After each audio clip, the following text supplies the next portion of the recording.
C'est officiel. Les dirigeants mondiaux prévoient quelque chose de grand, quelque chose qui va changer le monde entier. Quand j'ai entendu cela, je n'ai qu'un mot qui me vient à l'esprit. L'épreuve. Est-il toujours vrai dans un monde où nous avons des techniques de piratage et de manipulation des êtres humains sans précédent, que les clients ont toujours raison et que les électeurs savent mieux? Ou avons-nous déjà dépassé ce point? La réponse finale simple est que c'est ce que les gens veulent et qu'ils savent ce qui est bon pour eux. Peut-être que ce n'est plus le cas. Si vous avez suffisamment de données et suffisamment de puissance de calcul, vous pouvez comprendre les gens mieux qu'eux. Et alors, vous pouvez les manipuler d'une manière qui n'était pas possible auparavant. Parce que si vous pouvez amener les gens à partager une voiture, vous pouvez la sortir. Il y a beaucoup de voitures dans la rue. À Singapour, on a étudié comment réduire les voitures à environ 40% en les utilisant judicieusement. Ce qui est intéressant à propos de la technologie, c'est qu'elle rend le partage facile, amusant et non ennuyeux. Avant, c'était difficile de partager. Il fallait aller chercher une clé quelque part loin. Maintenant, vous pouvez utiliser la voiture de votre voisin avec une application sans le connaître. C'est plus facile et amusant. Vous commencez à penser différemment au transport et au trafic. Si vous voulez la vérité, il ne suffit pas d'avoir la technologie qui produit l'information. Vous avez besoin d'institutions qui travaillent à séparer les informations fiables de celles qui ne sont pas fiables. Road Monde sera beaucoup plus riche et vous savez que vous pouvez travailler moins et avoir plus. Nous allons fournir un médecin et un mentor en IA. Et toi, que pensez-vous lorsque vous entendez le mot souffrance? Qu'est-ce que vous avez pensé? Est-ce l'homme sans loi? Celui qui va prendre le pouvoir et gouverner le monde entier? Si c'est le cas, j'ai partagé mes idées sur qui je pense que cela pourrait être dans une vidéo précédente, donc nous ne parlerons pas aujourd'hui. Peut-être que vos idées sont allées à la foule. Oui, il y a une raison pour laquelle j'ai abrévié, mais c'est aussi un sujet dont nous avons parlé plus tôt dans la vidéo. Peut-être voulez-vous connaître les deux témoins de l'Apocalypse. Qui sont-ils? Que vont-ils faire? Une fois de plus, j'ai partagé mon point de vue sur ce que ces deux personnes pourraient être. Ou peut-être que vos pensées se tourneront vers l'abomination de la désolation, les 7 trompettes de l'Apocalypse, ou même les terribles 4 cavaliers. Peut-être que ça vous viendra en tête. Eh bien, croyez-le ou non, nous avons couvert tous ces problèmes de dette sur cette chaîne. Donc, à ce stade, vous pensez peut-être, Joe, de quoi il y a d'autre à parler? Vous ne l'avez pas déjà dit? Eh bien, non, pas exactement. Il y a encore des parties de la souffrance qui n'ont pas reçu beaucoup d'attention. Aujourd'hui, je veux explorer l'un des éléments les plus mystérieux, le limiteur. L'un des mystères les plus déroutants de la prophétie biblique est ce qu'est un retenu ou qui est un retenu. Paul parle dans 2 Thessaloniciens, chapitre 2, que la Bible dit « Maintenant que vous savez ce qu'est la retenue, il pourrait se manifester à son propre temps, parce que le mystère de l'anarchie est déjà au travail. » Seul celui qui se retient maintenant le fera jusqu'à ce qu'il soit emmené. Alors, qu'est-ce que ce limiteur et pourquoi est-il si important? Plusieurs théories existent, chacune avec un soutien biblique. D'abord, le Saint-Esprit. L'une des idées les plus largement acceptées est que le retenu est l'Esprit Saint qui travaille à travers l'Église. L'idée est que tant que l'Église est sur terre, l'influence de l'Esprit Saint est d'empêcher le mal de prendre complètement le contrôle. Ceci est en réalité lié à la théorie de la pré-souffrance, dont nous discuterons bientôt, ainsi qu'à d'autres points de vue maintenant. Ceux qui détiennent ce point de vue croient qu'une fois que l'Église est saisie au ciel, l'œuvre contraignante de l'Esprit Saint sera enlevé, permettant à l'Antéchrist de régner sans entrave. Maintenant que tu occupes ce poste ou non, il y a une chose que tu ne peux pas nier. Même si l'Église n'est pas ce qu'elle devrait être. Une fois que l'Église disparaîtra, tout disparaîtra parce que toute la lumière du Christ, toutes les bénédictions de la parole de Dieu seront complètement enlevées. Maintenant, stabilisez votre cheval avant de vouloir écrire un commentaire. Nous discuterons de chaque point de vue sur un pied d'égalité et je crois que ce sera plus tard dans la vidéo. Le deuxième est l'archange Michel. Une autre théorie populaire est que le retenu est l'un des anges du plus haut rang, l'archange Michel, parce qu'il est appelé le protecteur du peuple de Dieu. Nous mentionnons Michaël dans Daniel 10, 13 à 21 et dans Daniel 12, 1 qui garde la postérité de Jacob. Selon ce point de vue, la suppression de Michel du rôle de protecteur pourrait coïncider avec la libération du pouvoir de l'Antichrist, qui permettrait au mal de s'épanouir dans la souffrance. Cela expliquerait pourquoi Michaël a disparu de la scène, parce que nous savons qu'il doit aller ailleurs. Dans Apocalypse 12, verset 7, nous lisons que l'archange Michel conduisait ses anges dans le ciel dans une grande bataille contre le dragon et ses anges. Oui, j'ai entendu ce que tu dis. Vous voulez dire Joe? Mais comment cela soutient l'idée que Michaël regarde les descendants de Jacob? Nous ne l'oublierons jamais. Seul Dieu est omniprésent. Même un ange ne peut être présent à deux endroits en même temps. Se pourrait-il que Michaël ait dû quitter cette tâche importante de garder la terre et aller au ciel pour entreprendre une tâche encore plus grande? Je pense que quelque chose rend cette théorie un peu problématique. Personnellement, je crois que cette confrontation a déjà eu lieu et que Evil 1 et ses anges déchus ont été chassés du ciel. Cependant, beaucoup d'entre vous qui prennent cette position vont argumenter que oui, il a été retiré du ciel en tant qu'ange divin, mais qu'il a encore une sorte de chemin, ou du moins, il fera une dernière tentative de ramper vers le ciel dans la tribulation. Je vais donc vous laisser donner vos idées dans la section commentaires. Troisièmement, les gouvernements humains, en particulier ceux qui conservent la vraie moralité biblique. Certains croient que les limiteurs sont la loi et le gouvernement de l'humanité, le système d'ordre actuel qui empêche le chaos. Selon cette théorie, une fois que la loi et l'ordre s'effondrent, les derniers politiciens sympathisant avec la foi chrétienne, une fois qu'ils sont partis, leurs valeurs aussi, une fois qu'ils ouvriront la voie à la règne de l'Antichrist. Je suppose que cette perspective pourrait sembler plus crédible et correspondre à l'idée que la société pourrait s'effondrer, ce qui pourrait permettre un vide et créer de l'espace pour que l'Antichrist prenne le contrôle. Non, mon cher ami, quel que soit votre point de vue, une chose est sûre, une fois que les restrictions seront supprimées, les portes du mal s'ouvriront et la souffrance commencera pleinement. Pour citer le prophète Jérémie, hélas, parce que le jour était grand et qu'il n'y avait personne comme lui, c'était le temps de la tribulation de Jacob. Ensuite, cite Jésus-Christ lui-même, qui dit « Parce qu'il y aura une grande tribulation, comme jamais vue depuis le début du monde.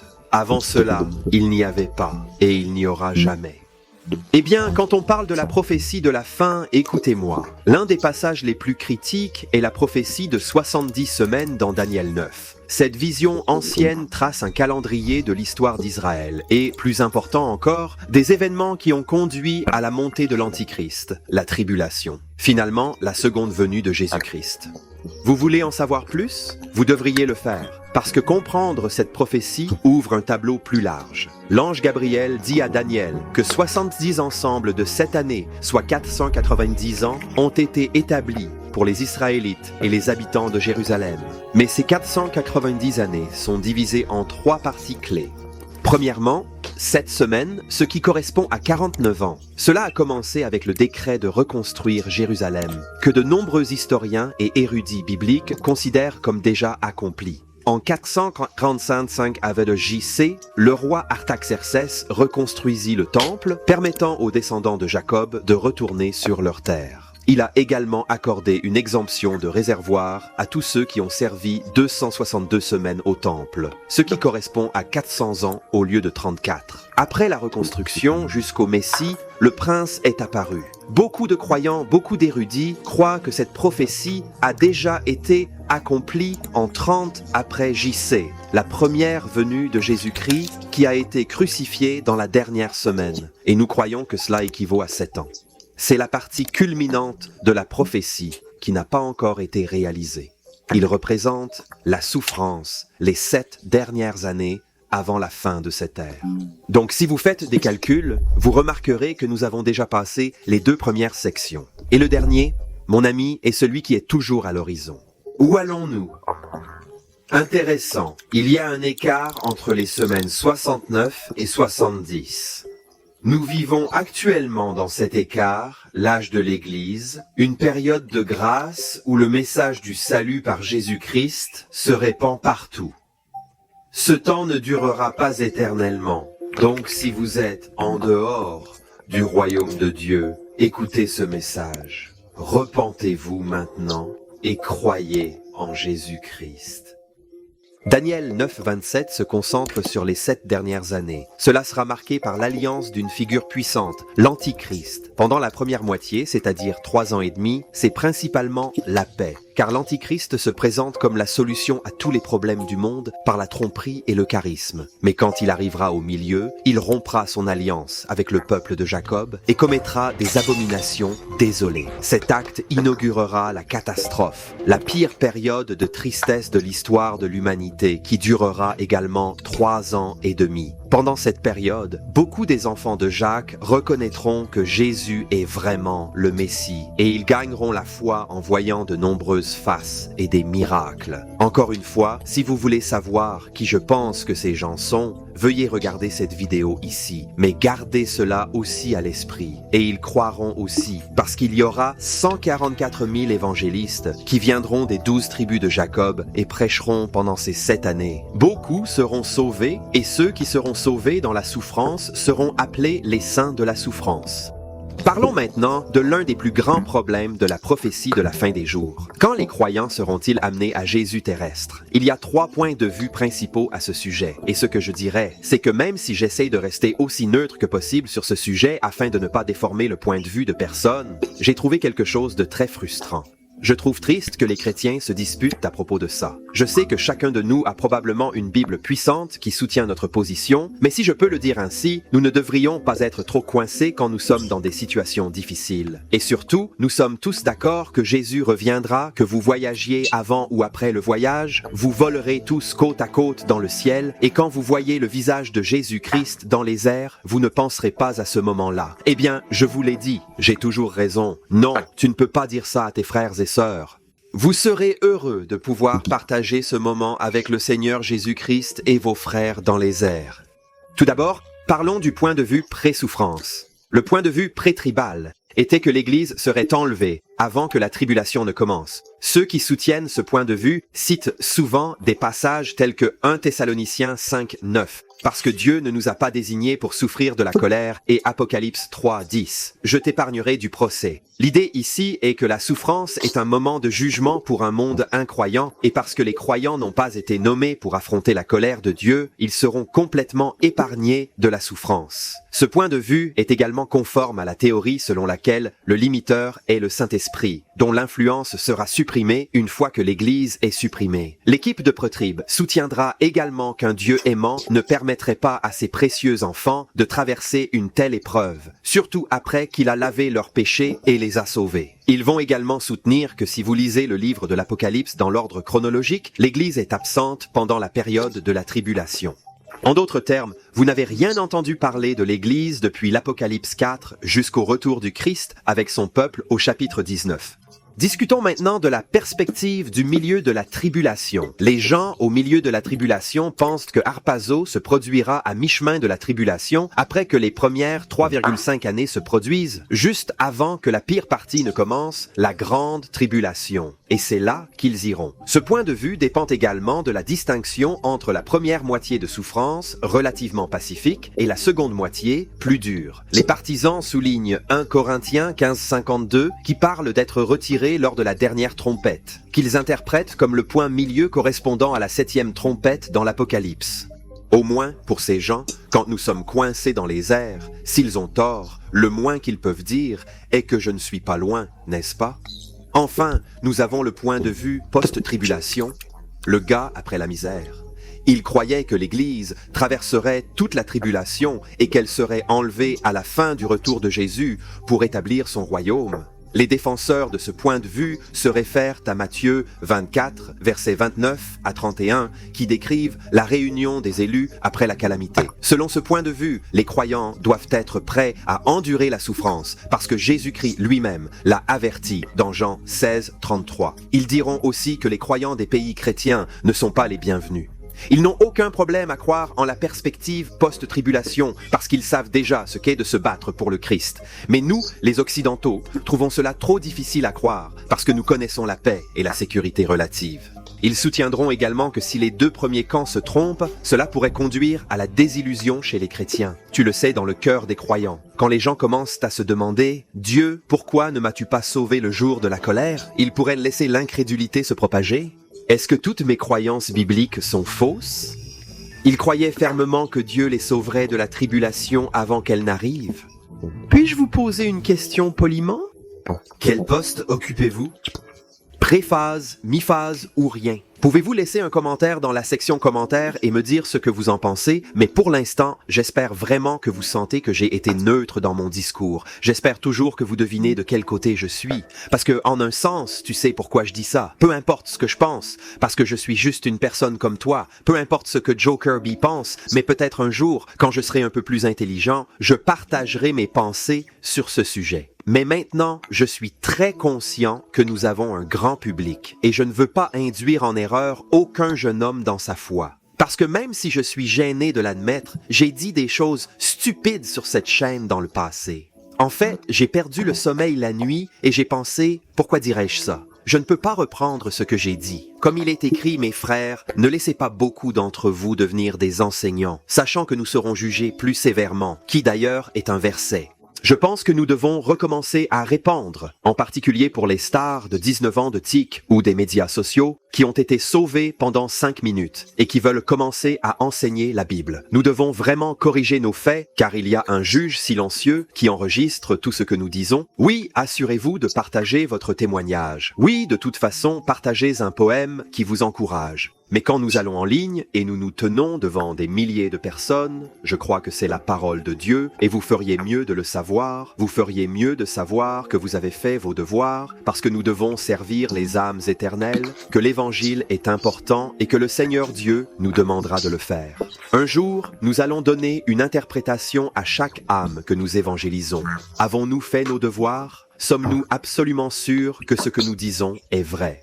Parlons du tableau plus large, de la planète elle-même. Dans Apocalypse 5, nous voyons une scène dramatique dans laquelle Jean est témoin d'un rouleau rempli de 7 sceaux. Personne au ciel et sur la terre n'est digne d'ouvrir ce livre, sauf Jésus, l'agneau de Dieu. Alors Jean a commencé à pleurer parce qu'il ne saurait jamais ce qu'il y avait à l'intérieur de ce parchemin. Finalement, un ancien rappelle à Jean que le lion de Juda, le Seigneur Jésus-Christ, avait triomphé. Maintenant, il va ouvrir le parchemin. C'est un peu important, donc vous voudrez peut-être juste attraper celui-ci. À l'époque biblique, l'image de ce rouleau était très familière.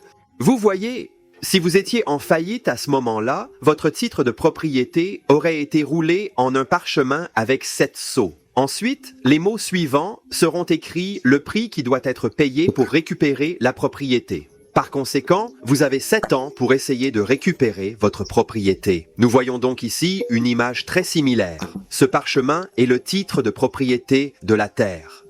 Pensez à la terre comme faillite spirituelle. Lorsqu'Adam et Ève ont fait perdre à l'humanité la domination de la terre, elle est maintenant sous le contrôle des forces du mal, et à cause de cela, elle doit payer le prix de cette faillite. Comme dans les temps bibliques anciens, quand quelqu'un perdait une propriété à cause d'une dette, seul un parent, seul un rédempteur, un parent proche, pouvait la racheter. Dans ce cas, Jésus, notre proche, notre rédempteur, le seul qui le mérite. Il est le seul à pouvoir racheter ce que nous avons perdu. Alors parlons des 7 sceaux. Lorsque chacun de ces 7 sceaux est brisé, un jugement différent est libéré sur la terre. Maintenant, je les reviendrai très rapidement, sauf le premier. L'homme sur le cheval blanc représente l'Antichrist. La Bible dit dans Apocalypse 6, verset 2, « Je regardais, et voici, il y avait un cheval blanc, et celui qui montait à cheval avait un arc, et on lui donna une couronne, et il sortit pour la conquérir. Je me suis souvent demandé ce qu'il veut dire qu'il a un arc à la main. Comme vous le savez des vidéos précédentes que j'ai faites, je suppose que ce mot grec toxin est le même mot utilisé pour décrire l'arc-en-ciel. Il dit aussi qu'à l'époque de Noé, Dieu a posé un arc dans le ciel, promettant au monde qu'il ne le jugerait plus jamais ainsi. Pour cette raison, je me demande souvent, est-ce que cet homme viendra en ville en brandissant un drapeau arc-en-ciel? Je pense que vous savez exactement ce que je veux dire ici, mais il y a d'autres choses qui me font remettre en question ce point de vue encore, et je voudrais que vous lisez entre les lignes. Récemment, alors que j'étudiais la Bible avec mon petit garçon Samuel, nous avons étudié la vie d'Abraham. Si vous connaissez bien cette histoire, vous saurez qu'Abraham et sa femme Sarah ont été promis d'une grande nation, mais malheureusement, ils n'ont même pas eu un seul enfant. Comme Sarah était plus âgée, ils commencèrent à douter de la promesse de Dieu et ils décidèrent de le faire eux-mêmes.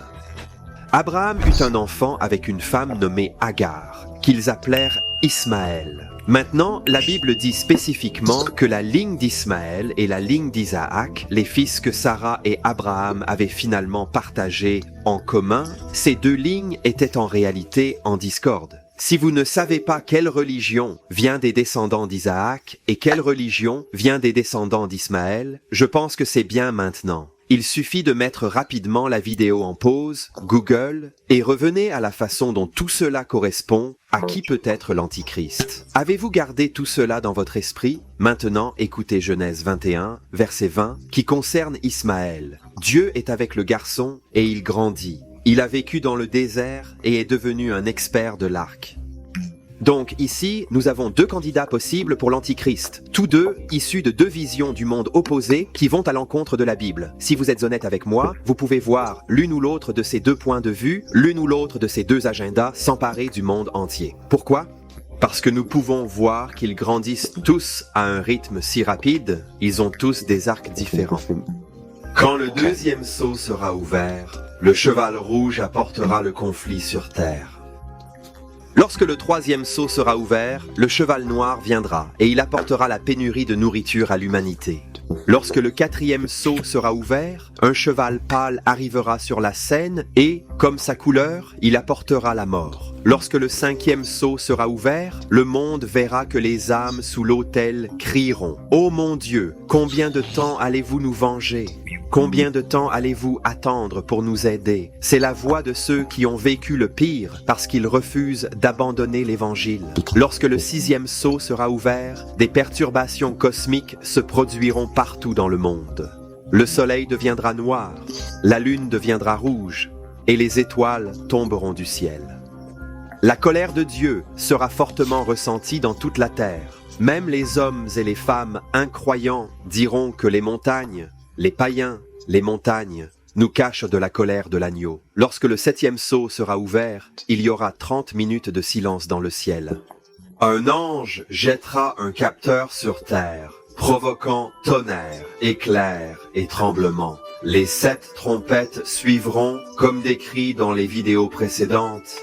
Tous ces sceaux représentent la récupération de la propriété de Jésus sur la terre. Mais cela se fait au prix d'un grand jugement. La terre est spirituellement en faillite et doit être purifiée par ces épreuves avant que le royaume de Dieu puisse être complètement établi.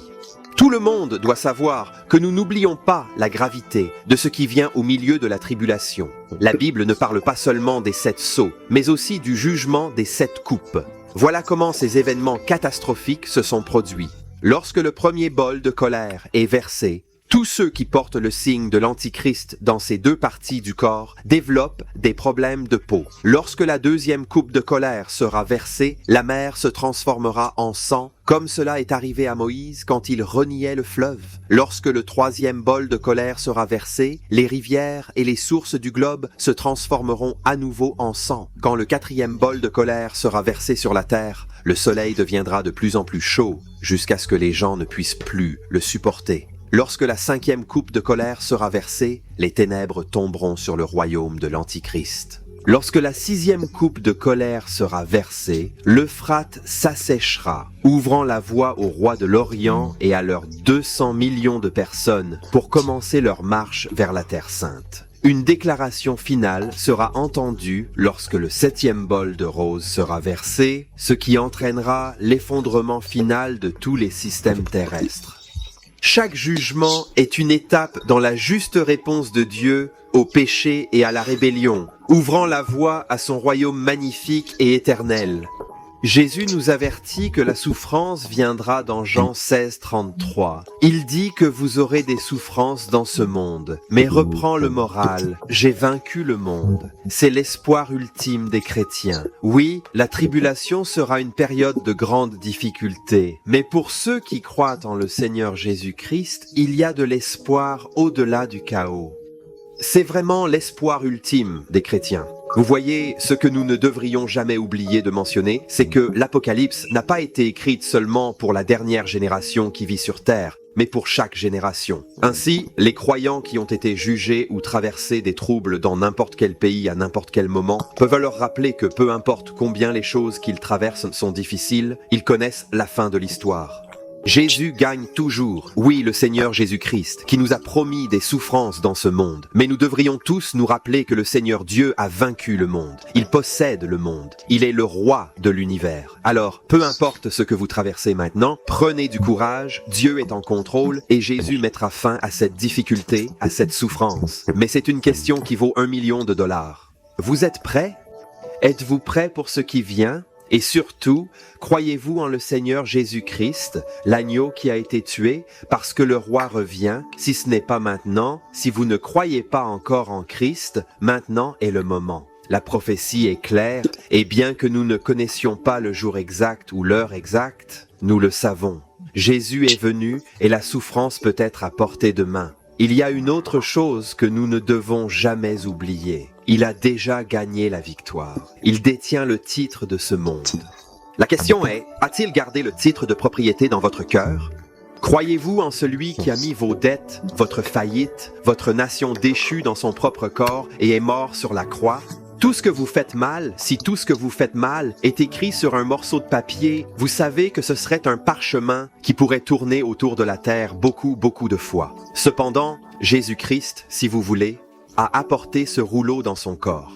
Il a pris toutes les dettes, moi, toi, tous les hommes du monde, où il est le substitut de nos péchés afin que vous et moi puissions être pardonnés. Il nous a pris toutes les mauvaises choses, puis il a pris toutes ses meilleures choses, toute sa justice, tous ses parfaits dossiers, et il l'a blâmé. Il l'a donné comme un don à vous et à moi, et si nous le voulons, parce que Jésus-Christ a payé le prix de nos péchés, il peut aussi nous donner le don de la justice, sa justice. Non seulement il peut laver nos péchés, mais il peut aussi nous rendre saints aux yeux de Dieu. Donc Dieu ne voit pas Joe et toute sa faillite et toutes les mauvaises choses qu'il a faites. Il a vu la justice du Seigneur Jésus-Christ. Alors, puis-je vous demander, quand Dieu vous regarde, qu'est-ce qu'il voit? Êtes-vous le lilas de la bonté du Christ ou le lilas de votre propre péché parce que vous l'avez attrapé? Venez aujourd'hui auprès du Seigneur Jésus-Christ. Prenez conscience de votre faillite spirituelle. Prenez conscience de votre dette. Demandez à Jésus de payer le prix. Acceptez la dette. Déchirez-la et vous donnez la vie éternelle. Croyez que celui qui est ressuscité du tombeau, qui est maintenant au ciel, et qu'il reviendra pour un peuple. Il revient pour établir son royaume sur cette terre. Si vous voulez en savoir plus sur la souffrance, si vous vous sentez bien, cette vidéo est longue, Joe, mais je veux vraiment en savoir plus. Quelles sont les parties que vous avez ratées? Parlez-moi des 7 trompettes. Dites-moi les 4 cavaliers. Dites-moi l'Antichrist. Qui pensez-vous qu'il est? Eh bien, j'ai une playlist complète ici. Si vous voulez en savoir plus, cliquez dessus maintenant. Si vous ne vous êtes pas déjà abonné et que vous trouvez cette vidéo utile, veuillez vous abonner et consulter notre chaîne tous les samedis. Parce que jusqu'à présent, cette année, je fais une vidéo tous les samedis. Je n'ai pas pris une pause comme beaucoup de gens ne cessent de me dire. Je fais des vidéos chaque semaine. Alors, assurez-vous de taper Off the Curb Ministries sur YouTube tous les samedis à 2:30 heures du Royaume-Uni et vous trouverez nos dernières vidéos. Dieu vous bénisse et merci beaucoup d'avoir regardé.